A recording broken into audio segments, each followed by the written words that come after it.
Hello, আমরা গতকালকে গিয়েছিলাম ধানমন্ডিতে রাইফেল স্কোয়ারে। ওখানে যে একটা ইলেকট্রিসিটির প্রবলেমের জন্য নতুন বিল্ডিংটা বন্ধ ছিল, তা ওখানে যেতে পারিনি। তাই সচরাচর যে বিল্ডিংটাতে যাই সেটাতেই গেলাম।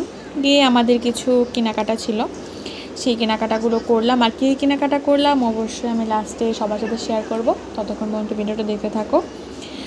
আর তারপর চলে গেলাম ওখানকার জুতার কালেকশান আর কি বলবো, নতুন করে সবাই জানো ওখানকার জুতার কালেকশান খুবই সুন্দর।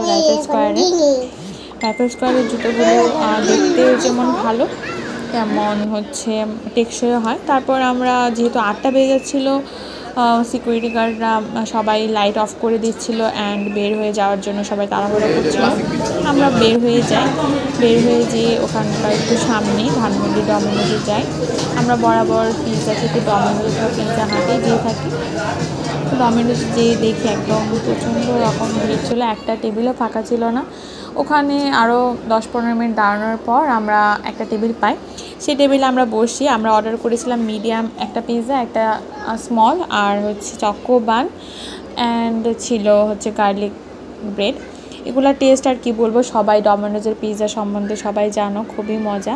কিন্তু ওখানকার পিৎজাগুলোতে আমি সসটাকে খুব মিস করি। সসটা থাকলে আরও বেশি ভালো লাগতো।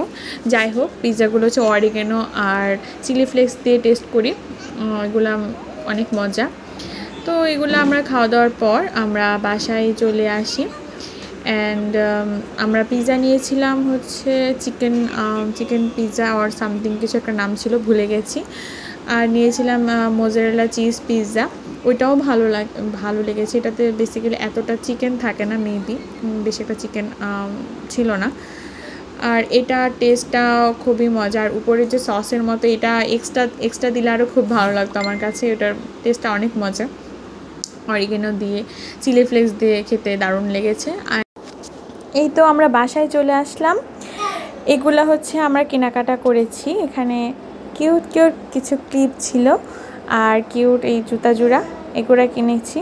আর এগুলো দেখতে পাচ্ছ কিছু মেকআপ আইটেম বা ডেইলি বেসিসে ব্যবহার করার কিছু জিনিস, এগুলো নিয়েছি রাইফেল স্কোয়ার থেকে।